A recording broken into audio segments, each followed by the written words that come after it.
Hey there. Tonight, we're going to take a gentle journey together into one of history's most peaceful mysteries. There's a book that sits behind glass in a library at Yale University, and it has been waiting for someone to understand it for more than 600 years. This book is small enough to hold in your hands, filled with strange drawings and letters that look almost familiar, but mean nothing anyone can quite grasp. It's called the VOYNICH Manuscript, and though many brilliant minds have tried to read its pages, the book keeps its secrets soft and close. There's something deeply calming about a mystery that doesn't demand to be solved right away, that simply exists in the world like a quiet riddle written in ink and time. The pages are made of vellum, which is treated animal skin, and they feel different from paper when you touch them. They're thicker, more textured, and they carry the weight of all those centuries. Inside this manuscript are drawings of plants that nobody recognizes, star charts that don't match our skies, and tiny human figures bathing in green pools connected by strange tubes. There are words everywhere, written in an alphabet that flows smoothly across each page, as if the person who made it knew exactly what they were saying. But we do not know what they were saying. We may never know, and somehow that makes the story even more beautiful. Tonight, as you settle in and let your mind relax, we'll walk together through the long, winding story of this manuscript. We'll meet the people who found it, the scholars who studied it, and the dreamers who believed they could unlock it. We'll travel back through time to imagine where it came from and why it was made. We'll think about what it means to search for answers in a world where some questions rest quietly, just out of reach. So breathe slowly, let your shoulders drop, and come with me into this soft and curious tale. Our story begins not with the manuscript's creation, but with its rediscovery. In the year 1912, a man named Wilfrid Voynich walked through the rooms of an old Jesuit college in Italy. The college was called the Villa Mondragone, and it stood in the town of Frascati just outside Rome. The building was grand and old, with high ceilings and long hallways that echoed when you walked through them. Wilfrid Voynich was a rare book dealer, which meant he spent his life finding forgotten treasures hidden in dusty corners and bringing them back into the light. He loved books the way some people love music or paintings, with a kind of reverence that made every yellowed page feel sacred. The Jesuits who lived at the Villa Mondragone had decided to sell some of their collection, and Voynich was there to see what he might find. He moved carefully through the rooms, examining volumes with quiet concentration. And then, among a chest of old manuscripts, he found something that made his heart quicken. It was a small book, roughly 6 inches by 9 inches, with a cover that had been rebound many times over the centuries. The pages inside were filled with colors that had faded but not disappeared. There were greens and browns and touches of red and blue. The handwriting flowed in neat lines across each page, but the letters were unlike any alphabet Voynich had ever seen. He turned the pages slowly, looking at drawings of plants with roots that spiraled in impossible ways and flowers that seemed to bloom in shapes nature had never quite managed. There were circular diagrams that might have been astronomical, with suns and moons and stars arranged in patterns that felt meaningful but remained unclear. And there were pages showing naked figures, small and round, sitting in pools or standing in clusters, all drawn with a kind of innocent simplicity. Voynich knew immediately that he held something rare. He bought the manuscript along with other books, but this one stayed in his thoughts. He took it back with him to New York, where he lived with his wife Ethel, who was a brilliant scholar herself. Together they began to wonder what this strange book might be and where it had come from. When Voynich examined the manuscript more closely, he found clues tucked inside its pages. There was a letter, written in Latin, that had been folded and stored with the book for a very long time. The letter was dated 1666, and it was addressed to a man named Athanasius Kircher, a Jesuit scholar who lived in Rome. Kircher was famous in his time as a kind of universal genius who studied everything from ancient languages to magnetism to the construction of talking statues. People sent him puzzles and mysteries from all over the world, hoping he might solve them. The letter with the manuscript was written by a man named Johannes Marcus Marci, who was a physician and scientist in Prague. Marci wrote to Kircher explaining that he was sending him a mysterious book that had once belonged to Emperor Rudolf II of Bohemia, who had ruled in Prague around the year 1600. According to Marci, Rudolf had paid 600 ducats for the manuscript, which was an enormous sum of money at the time. Rudolf had been fascinated by it and believed it might be the work of the famous English philosopher and scientist Roger Bacon, who lived in the 13th century. Marcy wrote that he hoped Kircher, with all his knowledge of secret codes and ancient languages, might be able to read it. This letter was like a thread that connected the manuscript to history. It told Voynich that the book had been considered valuable and mysterious for at least 250 years before he found it. It suggested that emperors and scholars had held it in their hands and wondered about it just as he was wondering now. The letter also gave the manuscript a trail through time. If Rudolf had owned it in the early 1600s, where had it been before that? And if it was really written by Roger Bacon in the 1200s, what kind of knowledge might it contain? These questions opened up long hallways in the imagination, each one leading deeper into the past. Roger Bacon was a Franciscan friar who lived in England during the 1300s, a time when the world was much smaller and knowledge was guarded closely by the church and by scholars. Bacon was unusual for his time because he believed in experimenting and observing the natural world rather than just reading old texts and accepting what they said. He studied optics and alchemy, mathematics and astronomy. He wrote about flying machines and magnifying glasses and the possibility of traveling to distant lands. Some people thought he was brilliant. Others thought he was dangerous and accused him of practicing dark arts. He spent years of his life locked away because his ideas made powerful people nervous. The idea that Roger Bacon might have written the Voynich manuscript was exciting because it fit a certain romantic image. Here was a mysterious book written in code, filled with secret knowledge about plants and stars, possibly created by a man who was ahead of his time and persecuted for it. For a while, many people believed this story, but as scholars began to study the manuscript more carefully, problems appeared. The style of the drawings did not quite match the 1300s. The vellum, the material the pages were made from, could be tested, and when scientists finally did carbon dating many years later, they found that the animal skins used to make the pages came from the early 1400s, which was after Roger Bacon had died. This did not completely rule out the Bacon theory because someone could have used old materials to write on later, but it made the connection much weaker. Slowly, the legend of Roger Bacon as the manuscript's author faded into something more like a wishful story than a real possibility. But even though Bacon probably did not write it, the manuscript still carried that air of medieval mystery, that sense of hidden knowledge from a time when the world was full of wonders and dangers that people did not yet understand. Rudolf II was the kind of ruler who filled his palace with strange and beautiful things.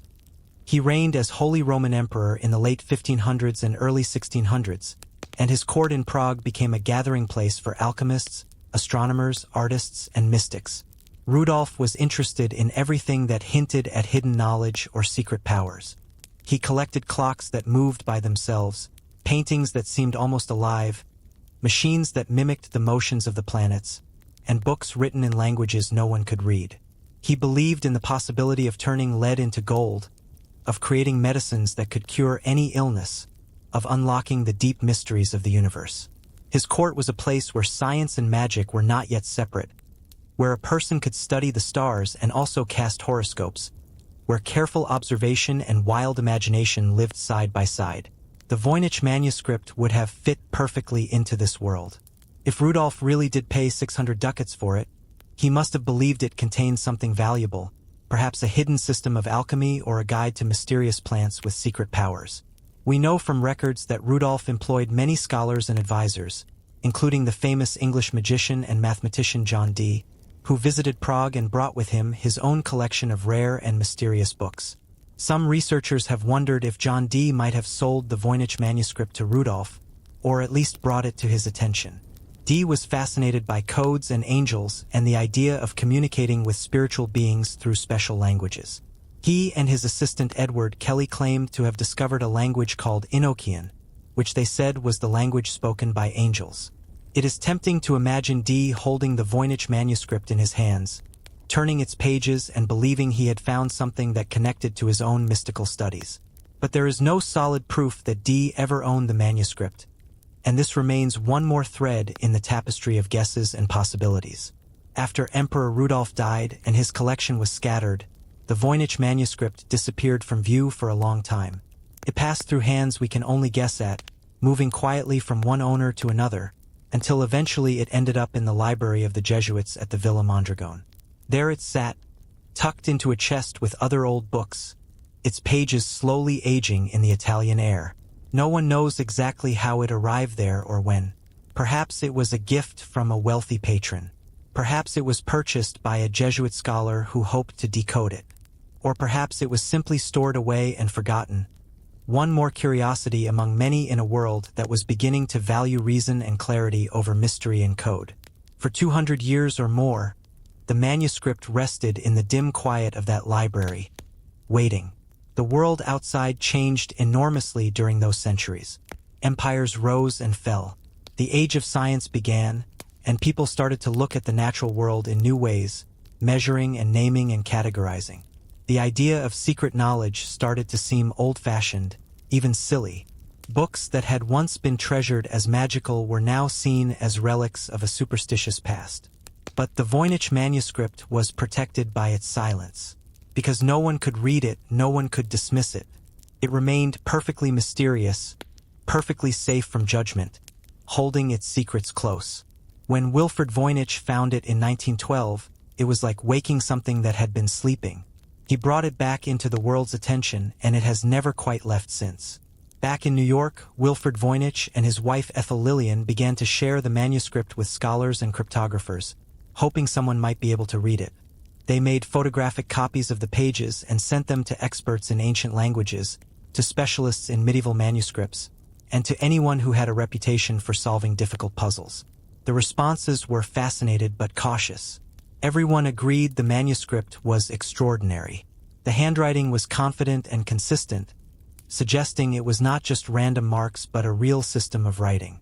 The drawings were detailed and carefully made, showing that whoever created the book had spent a great deal of time and effort on it. But no one could crack the code, if it was a code. No one could identify the language if it was a language. Some scholars thought the alphabet looked a little bit like Latin letters but twisted and changed. Others thought they saw resemblances to shorthand systems or invented scripts. The plants in the drawings seemed almost familiar, like they might be real species, but when botanists looked closely, they could not name them. The roots were wrong, or the leaves did not match, or the flowers bloomed in ways that no known plant did. The astronomical diagrams were similarly strange. They showed circles within circles, with labels written in the same unreadable script. They might have been models of the cosmos or calendars or something else entirely. Ethel Voynich, who was an accomplished musician and writer, became deeply involved in the search for answers. She approached the manuscript not just as a puzzle but as a work of art, something that had been made by a human being with intention and care. She wondered about the person who had drawn those little figures bathing in the green water. Who were they meant to represent? What story was being told?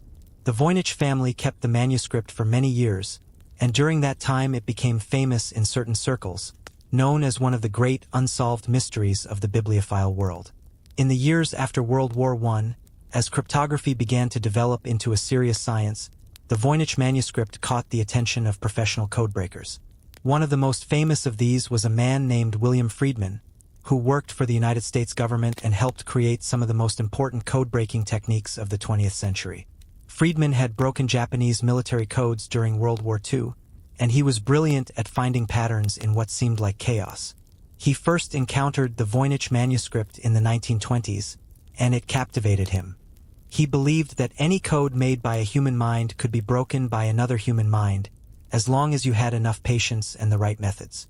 Friedman gathered a small group of colleagues who met regularly to study photocopies of the manuscript. They called themselves the First Study Group, and they approached the manuscript with all the rigor and analysis that had worked on wartime codes. They counted letters. They looked for repeating patterns. They searched for the kinds of structures that appear in normal languages, like common words or predictable letter combinations. And they found some strange things. The text of the manuscript seemed to follow certain rules. Some letter combinations appeared over and over again, which suggested it was not just random gibberish. But it also did not behave quite like any natural language. There were no words that seemed to function like articles or conjunctions in the way most languages use them. The word lengths and patterns were odd, almost too regular in some ways and too chaotic in others.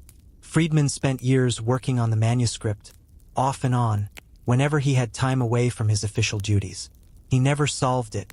Toward the end of his life, he began to suspect that the manuscript might not be a straightforward code at all, but something more complicated, perhaps an artificial language or a system that layered multiple levels of encryption.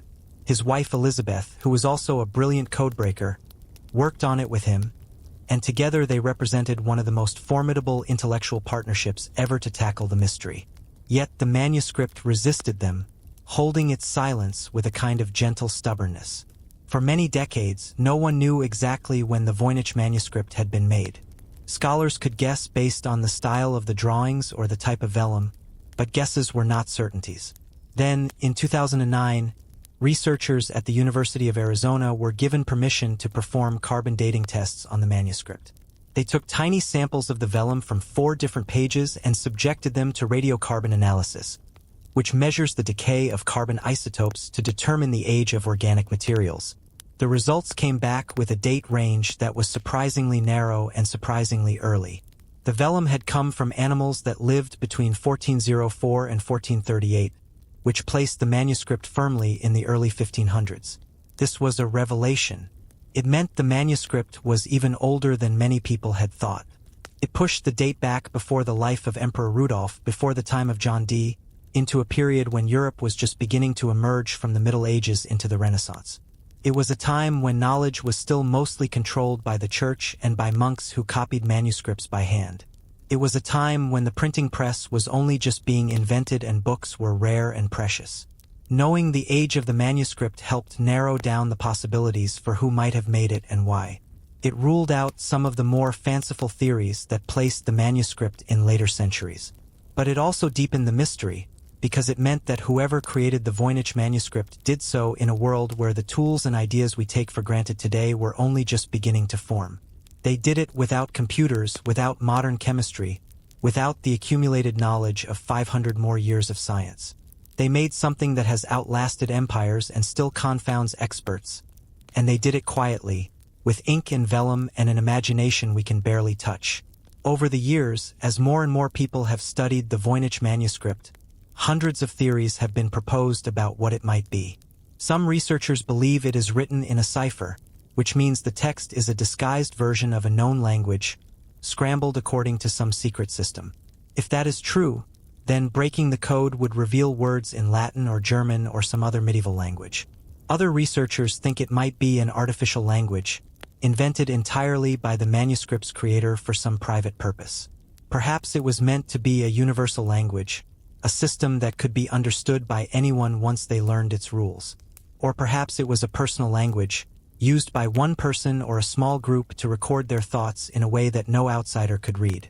Still, others have suggested that the manuscript is written in a natural language that has simply not been identified yet. Maybe it is a dialect that died out centuries ago, or a language from a part of the world that medieval Europeans rarely encountered. Some have pointed to similarities with Asian scripts or Middle Eastern alphabets, wondering if a traveler brought knowledge from distant lands and recorded it in this strange form. And then there are the skeptics, who believe the manuscript is a hoax, a clever fake created to deceive a buyer like Emperor Rudolf into paying a fortune for something worthless. These skeptics point to the odd statistical properties of the text, which do not quite match the patterns of real languages but also do not look completely random. They argue that someone in the 15 or 1600s created an elaborate nonsense book, filled it with plausible-looking but meaningless text and fanciful drawings, and sold it for a profit. Each of these theories has passionate supporters and serious problems. The cipher theories fail because no one has been able to find a key that produces readable text. The artificial language theories struggle to explain why anyone would go to such effort to create a system that no one else ever used. The natural language theories have not been able to match the manuscript's alphabet or vocabulary to any known tongue. And the hoax theories have trouble explaining why someone would spend so much time and skill creating something so detailed and consistent if it was only meant to fool a buyer once. One of the most enchanting sections of the Voynich manuscript is the part filled with drawings of plants. These pages show roots, stems, leaves, and flowers, all drawn with a kind of careful attention, that suggests the artist was trying to represent something real. But when botanists look at these drawings, they find themselves puzzled. Some of the plants seem almost familiar. A flower might look a little bit like a morning glory, or a root might resemble a mandrake, but there is always something wrong. The proportions are off, or the number of petals does not match, or the way the leaves attach to the stem breaks the rules of how plants actually grow. For a while, some researchers believed the plants might be real species that had been distorted or simplified by an artist who was not very skilled. But the drawings are not clumsy. They are confident and detailed. It is more like the artist combined features from several different plants into one, creating hybrids that never existed in nature. Some scholars have suggested that the plants might be symbolic rather than literal, representing ideas or elements in a system of alchemy or medicine. In medieval times, plants were often associated with planets or humors or spiritual qualities. A drawing of a flower might not be meant to show you what the flower looks like, but rather to remind you of its essence or its role in a larger cosmology. Others have wondered if the plants are imaginary inventions, the product of a creative mind trying to envision what might grow in a distant paradise or an alchemist's garden. Perhaps the artist imagined plants with special properties, able to cure any illness or grant long life, and drew them as if they were real. There is something deeply human about this impulse, to dream of plants that do not exist and to draw them so carefully that they almost seem possible. Walking through these pages is like wandering in a garden that exists only on paper, where every stem curves just a little differently than it should, and every blossom holds a secret that will not quite come into focus. Another section of the manuscript contains circular diagrams that seem to have something to do with the stars or the cosmos. These pages are filled with wheels within wheels, with suns and moons drawn in careful detail, and with lines of text that spiral around the edges of the circles. Some of the diagrams show what might be zodiac symbols, though they do not quite match the standard forms used in medieval Europe. Others show clusters of stars or divisions of the sky into segments. Astronomers and historians of science have spent a long time trying to make sense of these images. They look for constellations or planetary arrangements that might reveal when and where the manuscript was made. They compare the diagrams to other astronomical manuscripts from the same period, searching for similarities. But again, the manuscript refuses to give clear answers.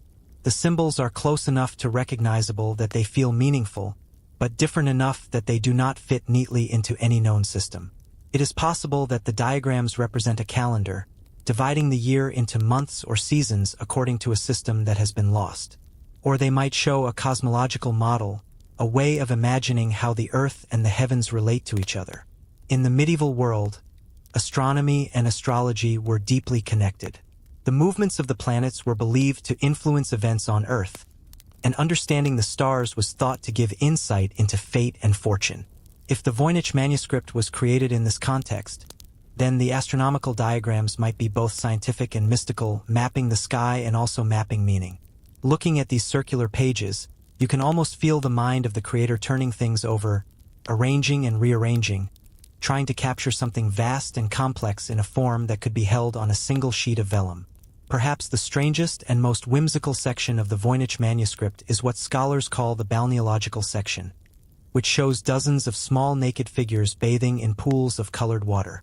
The figures are drawn simply, with round bellies and short limbs, and they are almost always smiling or looking content. They sit in tubs or stand in clusters, connected by a network of tubes and channels that carry water between the pools. Some of the channels seem to come from plants or from strange container-like structures. The whole scene has a dreamlike quality, as if the artist is showing us a place that exists outside normal reality. Researchers have offered many interpretations of these images. Some believe they represent a bathhouse or a system of healing waters, which would make sense because bathing and water therapy were important in medieval medicine. In that time, people believed that soaking in certain waters could balance the humors of the body and cure illness. The tubes and channels might represent pipes carrying water from natural springs, or they might be symbolic, showing how healing flows from one source to another. Other scholars think the botanical section might be alchemical, showing the transformation of substances or the purification of the soul. Alchemy often used images of water and bathing to represent stages of spiritual or material change. The naked figures could be souls undergoing purification, moving through different states on a journey toward perfection. And then there are those who see the section as simply playful, a kind of illustrated fantasy where people enjoy the pleasures of water and warmth. The figures look happy and relaxed, and there is something gentle and innocent about the drawings that makes them feel less like a serious diagram and more like a daydream put onto paper. Whatever the true meaning, the balneological section reminds us that the Voynich manuscript is not just a puzzle to be solved. It is also a window into someone's imagination, a place where we can see how a person centuries ago thought about bodies and water and connection and healing. As computers became more powerful in the late 20th century, researchers began to use them to analyze the text of the Voynich manuscript. They fed the letters into programs that could count frequencies, identify patterns, and compare the statistical properties of the manuscript's writing to those of known languages. This kind of analysis had been successful in breaking many historical codes, and there was hope that it might finally unlock the Voynich mystery. The results were fascinating but inconclusive. Computers confirmed that the text has structure. It is not just random letters thrown together. There are patterns in how often certain symbols appear, and in how they combine with each other. In some ways, the text behaves like a natural language. It has something similar to Zipf's law, which is a pattern found in almost all human languages where a few words appear very frequently and most words appear rarely. But in other ways, the text is too regular. Natural languages are messy and full of exceptions, shaped by thousands of years of human use. The Voynich text is smoother, more predictable, which makes some researchers think it might be a constructed code or an artificial system. One computer scientist suggested that the manuscript might be written using a kind of algorithm, where each word is generated according to a set of rules. This would explain the regularity, but it would also mean that the text might not have any real meaning, that it could be a kind of elaborate random output that only looks like language. Others have used computers to search for hidden patterns, wondering if the text might be an anagram or a system where every other letter matters. They have tried running the text backward, skipping letters, rearranging pages, and applying every kind of transformation they can think of. None of these attempts has produced a convincing translation. The manuscript continues to resist, holding its structure but revealing nothing. And in a way, this is almost comforting. In a world where computers can solve so many problems, where algorithms can decode ancient texts and predict human behavior, it is quietly beautiful that a small book made by hand more than 600 years ago still keeps its secrets. In recent years, some botanists have taken a fresh look at the plant drawings in the Voynich manuscript, wondering if modern knowledge of global flora might help identify species that medieval Europeans would not have known. One researcher named Arthur Tucker, who studies medicinal plants, proposed that many of the drawings actually depict plants from Central America, particularly from Mexico. Tucker argued that some of the flowers and leaves resemble species used by Aztec healers, and he suggested that the manuscript might have been created by someone who traveled to the New World in the early 1500s and tried to record what they saw. This theory was exciting because it offered a concrete explanation. If the plants were American, it would explain why European botanists could not recognize them. And the timing could work because the vellum dates to the early 1400s, but the manuscript could have been written later. However, the theory has not been widely accepted. Other botanists looked at Tucker's identifications and disagreed, saying the matches were not close enough and that the differences were too significant. The debate continues, with some researchers still searching for real-world plants that might have inspired the drawings. They compare the manuscript to herbals and botanical texts from the same period, looking for visual similarities or shared artistic conventions. They study how medieval artists typically drew plants, noting that they often simplified or stylized, and they wonder if the Voynich plants might be distorted versions of something real. Others have suggested that the plants might come from Asia or the Middle East, regions that were known to Europeans through trade routes but not well documented in terms of their plant life. Spices and medicines came from these places, and it is possible that a merchant or traveler sketched plants they encountered and brought their drawings home. The plant hunt continues, a slow and patient process of looking and comparing, hoping that one day someone will turn a page and say, yes, that is exactly this flower, and the connection will be made. One question that does not get asked as often but is quietly compelling is who actually made the Voynich manuscript. Was it one person or several? Was it a scholar or an artist or both? And was it a man or a woman? In the medieval world, most manuscripts were created by monks working in scriptoriums, carefully copying religious texts or scientific treatises. But this manuscript does not look like the work of a monastery. It is too unusual, too personal. Some researchers have wondered if it might have been made by a woman, perhaps someone with knowledge of healing plants and medicines, which were often the domain of women in medieval society. Midwives and herbalists passed down knowledge through practice and observation, and much of that knowledge was oral, never written down in official texts. If a woman had wanted to record her understanding of plants and healing, she might have created a private book, using symbols and a system that made sense to her but not to the male scholars who controlled formal education. There is no proof of this, but the idea is compelling. It would explain the manuscript's uniqueness and its resistance to being read by the kinds of people who usually decoded old texts. It would also add a layer of poignancy to the mystery. If the manuscript is the work of a woman, then her voice has been silenced not just by time but by a world that did not value her knowledge in the way it valued the writings of men. Alternatively, the manuscript might have been made by a group, perhaps a small community or a secret society that used it as a kind of shared reference. The consistent handwriting suggests one author, but it is possible that one person wrote down ideas that came from many sources. We may never know who held the pen and mixed the ink, but thinking about them as a real person with a real life makes the manuscript feel less like an abstract puzzle and more like a message in a bottle, sent across centuries in hope that someone someday might understand. In the early 2000s, a psychologist named Gordon Rugg proposed a theory that made many people uncomfortable. He suggested that the Voynich manuscript was a deliberate hoax, and he claimed to have figured out how it was done. Rugg believed that the manuscript was created using a tool called a cardan grill, which is a piece of card or parchment with holes cut into it. By placing the grill over a table of syllables and copying the letters that showed through the holes, then moving the grill to a new position and copying again, a person could generate text that looked like it had structure but was actually meaningless. Rugg demonstrated this method and showed that it could produce text with statistical properties similar to the Voynich manuscript. He argued that someone in the 15 or 1600s, perhaps trying to make money by selling a mysterious book to a wealthy collector like Emperor Rudolf, could have used this technique to create the manuscript relatively quickly. The hoax theory gained some attention, especially in the media, because it offered a simple and clever solution. But many Voynich researchers pushed back. They pointed out that even if the method could create similar-looking text, it did not explain the manuscript's consistency over hundreds of pages, or the careful detail of the illustrations, or the fact that different sections seem to follow different patterns.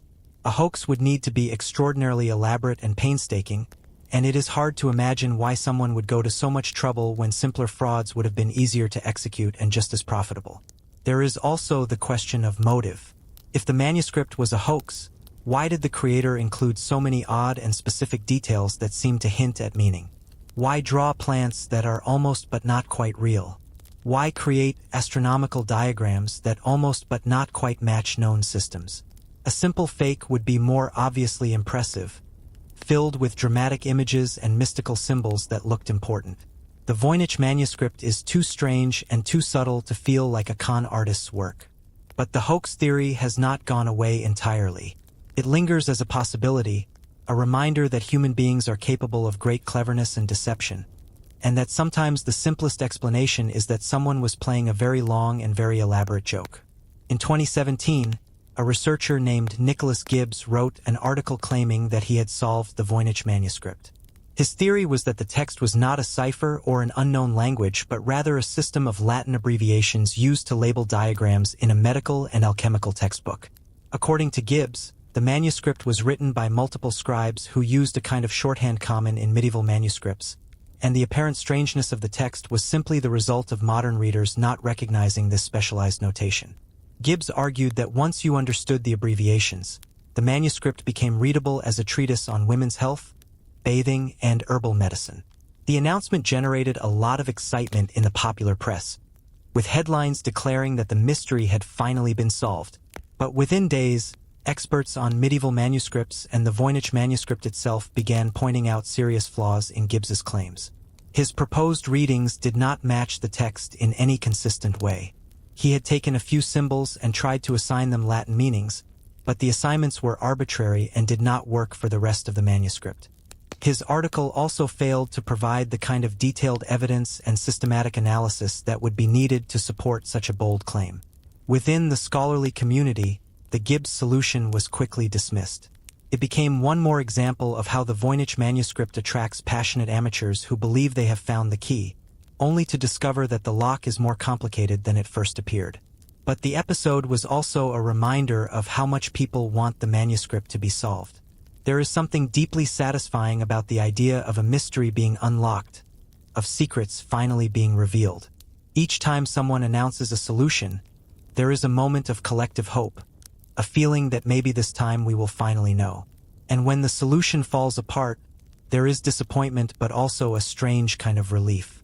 Because as long as the manuscript remains unread, it remains full of possibility. Part of what makes the Voynich manuscript so captivating is that it invites imagination. Because we do not know what it says, we are free to imagine anything. We can picture an alchemist in a candlelit room, carefully mixing inks and drawing the plants he dreamed would cure every illness. We can imagine a nun in a quiet convent, recording her visions in a private language she created to keep her thoughts safe from those who might not understand. We can see a traveler returning from distant lands, sketching the strange sights he witnessed and writing notes in a code so his secrets would not be stolen. Each of these stories feels possible and none can be proven wrong.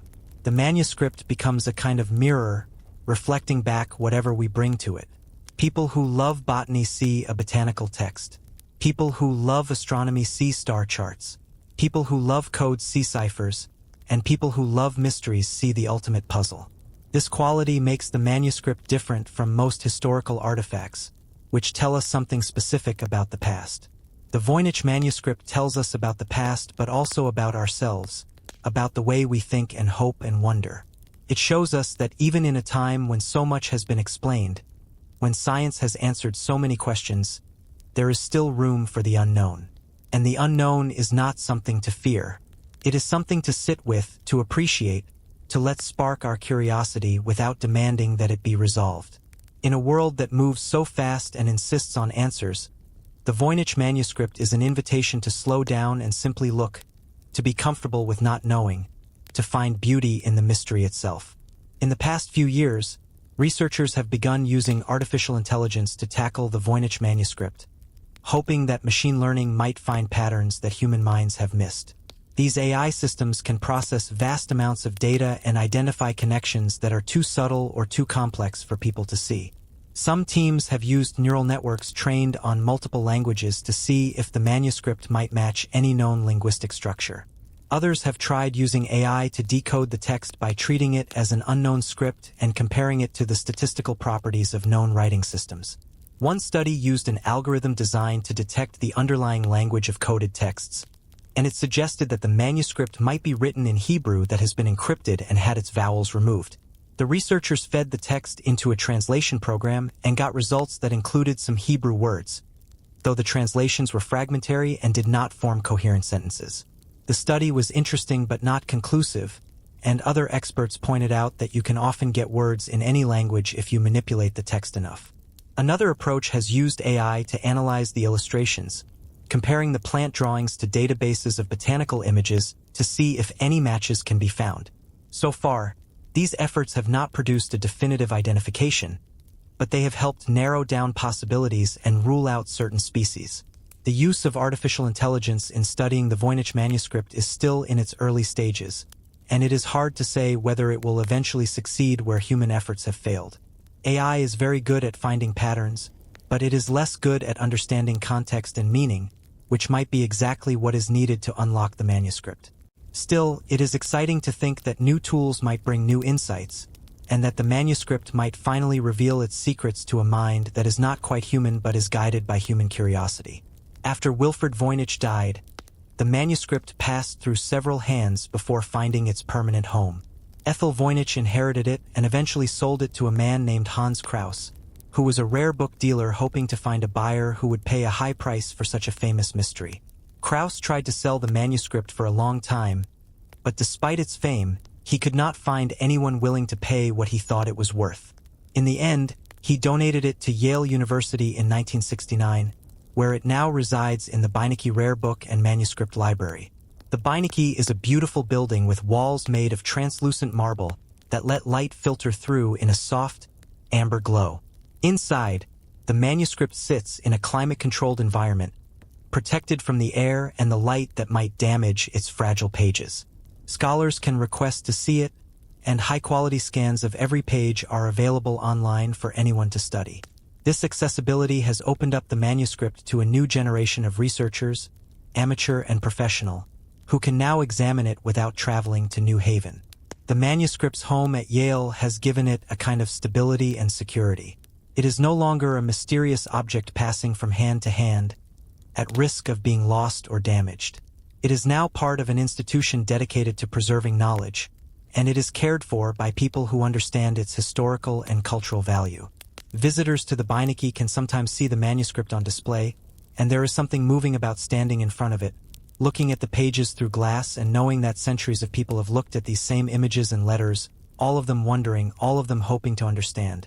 The Voynich manuscript has seeped into popular culture in ways that few medieval manuscripts have. It has appeared in novels and television shows, in video games and works of art. Writers use it as a symbol of the unknowable, a kind of ultimate mystery that represents the limits of human knowledge. Artists are drawn to its images, reproducing the strange plants and bathing figures in their own works, sometimes as homage and sometimes as reinterpretation.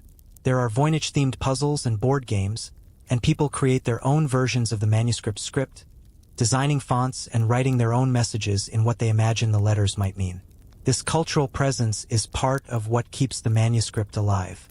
It is not just an object studied by scholars in libraries. It is a living mystery that continues to inspire and fascinate people all over the world. The fact that anyone can now view the manuscript online means that a person in Tokyo or Sao Paulo or Cairo can spend an evening scrolling through its pages, lost in their own thoughts and theories. This democratization of access has created a global community of people who care about the manuscript, who share ideas and arguments, who dream together about what it might mean. In this way, the manuscript has become more than just a book. It has become a shared human experience, a place where curiosity and imagination meet across centuries and continents. It reminds us that mystery is not just about the absence of answers. It is about the presence of possibility, and the joy of searching, and the connections we form with each other as we search together. There is something deeply comforting about the fact that the Voynich manuscript has not been solved. In a world where so much is explained and mapped and understood, where search engines can answer almost any question in seconds, it is peaceful to know that some things remain out of reach. The manuscript does not demand urgency. It does not insist that we figure it out right now. It simply exists, patient and quiet, waiting for whoever wants to spend time with it. This patience is almost meditative. You can sit with the mystery without feeling frustrated or defeated. You can look at the drawings and the letters and let your mind wander, making connections and noticing details, without the pressure of needing to be right. The manuscript gives permission to be curious without being certain, to wonder without needing to conclude. For some people, this is exactly what they need. In a culture that prizes productivity and answers and constant forward motion, the Voynich manuscript offers a different kind of experience. It invites you to stop and be present with something that does not make sense, and to find that this is okay. It teaches a kind of humility, reminding us that human knowledge, vast as it is, still has edges and gaps. And those gaps are not failures. They are spaces where imagination lives, where new ideas can grow, where we can sit quietly and simply appreciate the strangeness and beauty of the world. It is entirely possible that the Voynich manuscript will never be decoded. The person who made it took their knowledge with them when they died, and if there was ever a key or a guide, it has been lost. The manuscript might remain forever mysterious, a beautiful enigma that no amount of technology or cleverness can unlock. And perhaps that is exactly what it should be. There is value in mystery for its own sake. Not everything needs to be understood. Not every question needs an answer. The manuscript can still teach us things even if we never read its words. It teaches us about patience and persistence, about the way human beings hunger for meaning and connection. It teaches us about the past, showing us that people centuries ago were just as creative and curious as we are, just as capable of making something extraordinary. It reminds us to look closely at the world, to notice details, to appreciate craftsmanship and beauty. If the manuscript is never solved, it will still have been worth all the attention and effort. All the scholars who studied it, all the codebreakers who tried to crack it, all the dreamers who imagined what it might say, they were all engaging in something fundamentally human. They were reaching across time, trying to touch the mind of someone who lived long ago. And even if they never quite make contact, the reaching itself is meaningful. It is an act of hope and curiosity, a refusal to let the past be completely silent. So perhaps the Voynich manuscript does not need to be solved. Perhaps it is enough that it exists, that it continues to fascinate and inspire, that it gives us a place to bring our questions and our wonder. Perhaps the mystery is the message. In the 21st century, the Voynich manuscript has found a new kind of life online. The complete set of high-resolution scans made by Yale University is freely available for anyone to download and study. This has created a global network of amateur researchers, linguists, cryptographers, and enthusiasts who collaborate and argue and share theories on forums and social media. Some of these people are experts in their fields. Others are simply curious, drawn to the manuscript because it captures their imagination. This digital community has changed the way the manuscript is studied. In the past, research was limited to a small group of scholars who had access to the physical book or to expensive photographic reproductions. Now, anyone with an internet connection can zoom in on the details of a plant drawing or count the frequency of letters in the text.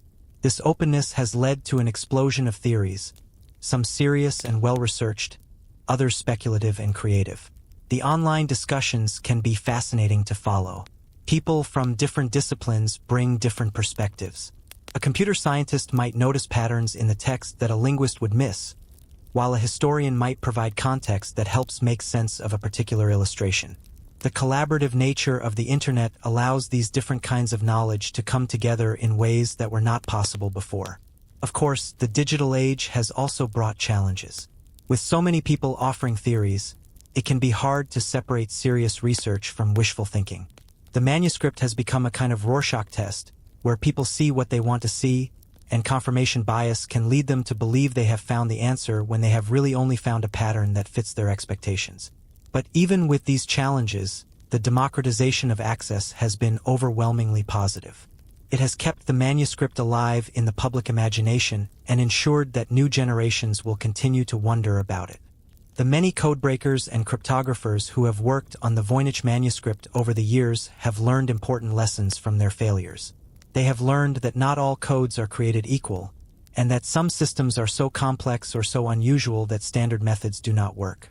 They have learned to be humble, to recognize that intelligence and expertise do not guarantee success. They have learned that persistence is both a virtue and a trap, because it is easy to spend years pursuing a theory that leads nowhere, and it is hard to know when to let go and try something else. William Friedman, who spent much of his life thinking about the manuscript, once said that it had a kind of power over people. It drew them in and did not let go. He described it as a puzzle that seemed always to be on the edge of solution, close enough to keep you interested but far enough away to remain out of reach. This quality makes the manuscript both frustrating and compelling. You feel like you are almost there, like one more insight or one more approach will finally break it open. But that moment never quite comes. For the codebreakers, the manuscript has also been a reminder that meaning can take many forms. A text does not have to be in a straightforward code to be valuable. It might be a language game, an artistic creation, a private system that was never meant to be shared. Or it might be something we have not even thought of yet, something outside the categories we use to organize knowledge. The manuscript challenges assumptions and forces people to think in new ways, which is perhaps the most important thing any mystery can do. Beyond its function as a mystery or a puzzle, the Voynich manuscript is also a work of art. The care and skill that went into its creation are evident on every page. The drawings are detailed and delicate, the colors are carefully chosen, and the handwriting flows with a kind of grace that suggests the creator took pleasure in the act of making. Even if the text has no meaning, the book itself is beautiful. Looking at the manuscript as art rather than as code opens up different ways of thinking about it. We can appreciate the composition of each page, the way the text and illustrations are arranged to create balance and rhythm. We can notice the personality in the drawings, the little details like a flower's curling petal or a smiling figure in a bath. We can see the manuscript as an expression of someone's inner world, a glimpse into how they saw reality or how they wished reality could be. Art does not always need to be understood to be valued. A painting can move you even if you do not know what the artist intended. Music can be beautiful even if you do not understand the theory behind it. In the same way, the Voynich manuscript can be appreciated for its aesthetic qualities, for the way it looks and feels, for the sense of wonder it creates. Thinking of it as art also makes it less lonely. If it is a code that cannot be broken, it feels like a failure, something that has been defeated by time. But if it is a work of art, it is simply what it is, complete and whole, needing nothing more than to be seen and appreciated. This shift in perspective can be freeing, allowing us to enjoy the manuscript without the pressure of needing to solve it. Imagine, just for a moment, that we could read the Voynich manuscript. What stories might it tell? Perhaps it is a garden journal, written by someone who loved plants and wanted to record their observations and experiments. Each page might describe a different species, its properties and uses, how it grows and when it blooms. The strange plants we see might be the result of careful hybridization, the work of a gardener trying to create new varieties with special qualities. Or perhaps it is a travel diary, written by someone who journeyed to distant lands and saw things that no one at home would believe. The astronomical diagrams might be maps of the stars as seen from a southern latitude, or calendars from a culture that divided time differently than Europe did. The bathing figures might show rituals or customs from a place where water held sacred meaning. Maybe it is a medical text, compiled by a healer who treated patients with herbs and baths and celestial timing. The plants would be remedies, the diagrams would show when to harvest and prepare them, and the bathing section would describe therapeutic practices. The text would be instructions and recipes, written in a private shorthand so that the knowledge would stay within a small circle of practitioners. Or it could be something entirely personal, a kind of diary or book of hours created by someone who wanted to make sense of their world. The plants might be symbolic, representing people or emotions or stages of a spiritual journey. The astronomical diagrams might map the soul's relationship to the cosmos.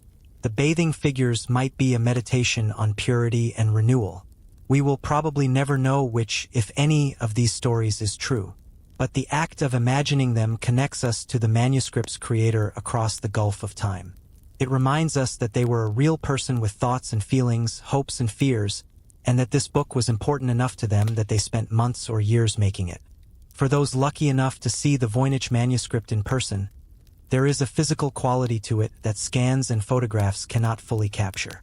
The vellum pages have a texture, a slight unevenness that comes from the organic material they are made from. You can see the places where the scribe's pen pressed harder or lighter, where the ink bled slightly into the fibers. The colors, though faded, still have depth and variation. The greens are not all the same shade, and the browns range from light tan to deep umber. The book has weight and presence. It fits in your hands in a way that feels intimate, and you can imagine someone else holding it just like this centuries ago, turning the pages carefully, running their fingers along the edges. The binding is old and has been repaired multiple times, which tells its own story of care and preservation. Someone, at various points in history, thought this book was worth saving, worth the effort and expense of rebinding. The manuscript smells old, a musty scent that is common to antique books, a mixture of aged vellum and leather and the faint chemical trace of old ink. Experiencing the manuscript physically reminds you that it is not just information or images. It is an object that has moved through the world, that has been touched and held and looked at by hundreds of people. It has survived fires and wars and the simple passage of time. It is fragile now and it must be handled with care, but it is still here, still whole. This physicality adds another layer to the mystery. The book is not abstract. It is real, made by real hands, existing in real space. And knowing this makes the search for its meaning feel more urgent and more tender. After more than 100 years of intensive study, with no clear solution in sight, Why do people keep searching? Part of it is simple stubbornness, the feeling that giving up would be a kind of defeat. Part of it is hope, the belief that the next approach or the next piece of evidence might be the one that finally works. But there is something deeper too. Searching for the meaning of the Voynich manuscript is a way of asserting that meaning matters, that human communication and knowledge are worth preserving and understanding. It is a way of honoring the past and the people who lived there. It is an act of respect for the unknown creator, a refusal to let their work be completely forgotten or dismissed. The search is also about the journey, not just the destination. The process of studying the manuscript teaches patience and attention to detail, connects people across disciplines and across the world. It creates communities of curiosity, and it keeps alive a sense of wonder that is easy to lose in the routines of daily life. For many people, the manuscript is not really about finding the answer. It is about having a question that is worthy of their time and energy, something that challenges them and rewards their effort even if it never gives them the satisfaction of a final solution. In this way, the Voynich manuscript serves a purpose beyond itself. It is a reminder that the world is still full of mysteries, that there are still things we do not understand, and that the search for understanding is itself a meaningful way to spend a life. The Voynich manuscript is not the only historical mystery that resists solution, though it is one of the most famous. There are other undeciphered scripts, like Linear A from ancient Crete or the Rongorongo tablets from Easter Island. There are archaeological sites whose purpose we can only guess at, like Stonehenge or the Nazca Lines. There are artworks whose meanings have been debated for centuries. What these mysteries have in common is that they sit at the boundary between the known and the unknown. They are not so obscure that we have no information at all, but they are not so clear that we can be certain of our interpretations. They occupy a kind of twilight zone where evidence and imagination mix. The Voynich manuscript belongs in this company. It shares with these other mysteries a quality of being almost readable, almost understandable, but always just out of reach.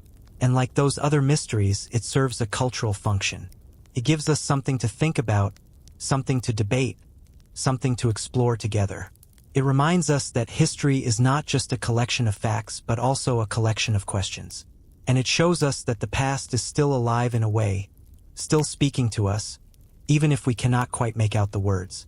For many people who study the Voynich manuscript, the relationship becomes personal. They develop a kind of affection for the book, a feeling that they know it even if they do not understand it. They have favorite pages or favorite details. They notice things that no one else has pointed out. They feel a connection to the unknown creator, a sense of kinship across time. This personal connection is part of what keeps researchers going through years of work with little tangible result. The manuscript becomes a companion, something that is always there, always offering something new to think about. People describe spending hours just looking at the drawings, not trying to solve anything, just being with the images and letting their minds wander. There is a meditative quality to this kind of attention, a way of being present that is rare in our busy, distracted lives. Some researchers talk about the manuscript as if it has a personality, as if it is willfully keeping its secrets or playfully teasing them with hints that lead nowhere. This anthropomorphizing is a way of acknowledging the manuscript's power, the way it seems to have agency and intention. Of course, the manuscript does not have a mind or a will, but the person who made it did, and that presence can still be felt in the careful curves of the letters and the gentle expressions on the faces of the bathing figures. Connecting to that presence, even across centuries, is a way of affirming that human beings matter, that what we create lasts, and that we are all part of a long conversation that stretches back through time. Looking ahead, what does the future hold for the study of the Voynich manuscript? New technologies will continue to develop, and some of them may offer insights that are not possible today. Advanced imaging techniques might reveal hidden details in the pages, such as underdrawings or corrections that were made by the creator. More sophisticated linguistic analysis, powered by artificial intelligence, might identify patterns that human eyes cannot see. Better databases of historical plants, scripts, and symbols might provide matches that previous generations could not find. There is also the possibility that new historical documents will be discovered, letters or records or other manuscripts that mention the Voynich manuscript or provide context for it. Archives are vast and not everything has been studied. A single piece of paper found in an attic or a library could potentially provide the key that unlocks the mystery. But even if none of these things happen, the manuscript will continue to be studied. Each generation brings its own perspectives and questions, and the manuscript is rich enough to support many different approaches. Future researchers might focus less on trying to decode the text and more on understanding the manuscript as a cultural artifact, exploring what it can tell us about the world in which it was created. The manuscript may also inspire new kinds of art and storytelling. Artists and writers will continue to be drawn to its images and its mystery, creating works that respond to it or reimagine it. In this way, the manuscript will keep generating new meanings and new connections, even if its original meaning remains hidden. The future of Voynich studies is open and full of possibility, which is fitting for a book that has always been about possibility. So here we are at the end of our gentle journey through the story of the Voynich manuscript. We have walked together through dusty Italian libraries and emperors' courts, through the minds of codebreakers and the theories of botanists. We have looked at strange plants and smiling bathers, at star charts and mysterious letters. We have wondered and imagined and hoped, and we have learned that some mysteries do not need to be solved to be valuable. The Voynich manuscript has been teaching people for more than 100 years, and it has taught them not just about codes or history but about patience and humility, about curiosity and connection. It has shown us that the search for understanding is as important as the understanding itself, and that wonder is a gift we can give ourselves simply by paying attention to the world. The manuscript sits in its library at Yale, safe and cared for, waiting for whoever wants to visit it or study its scans online. It is not lonely. It is surrounded by the thoughts and dreams of everyone who has ever looked at it, and it will be surrounded by the thoughts and dreams of everyone who looks at it in the future. In a way, the manuscript is complete. It does not need to be read to fulfill its purpose. It exists as a reminder that the past is full of voices we have not yet heard, stories we have not yet understood, and that this is beautiful rather than sad. It exists as a place where imagination and history meet, where science and art come together, where people from all over the world can gather around a shared question. And it exists as a comfort, showing us that in a world that often feels too explained, too mapped, too known, there are still quiet corners where mystery lives and thrives. Tonight, as you drift towards sleep, you can carry with you the image of those pages, those flowing letters and gentle drawings.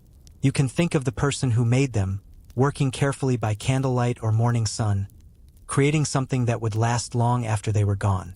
You can think of all the people who have wondered about the manuscript, all the theories and hopes and questions, and you can rest knowing that the mystery is still there, still whole, still waiting. You do not need to solve it. You can simply let it be. Let it exist in your mind as a soft and curious thing. A reminder that wonder is always available if we know where to look.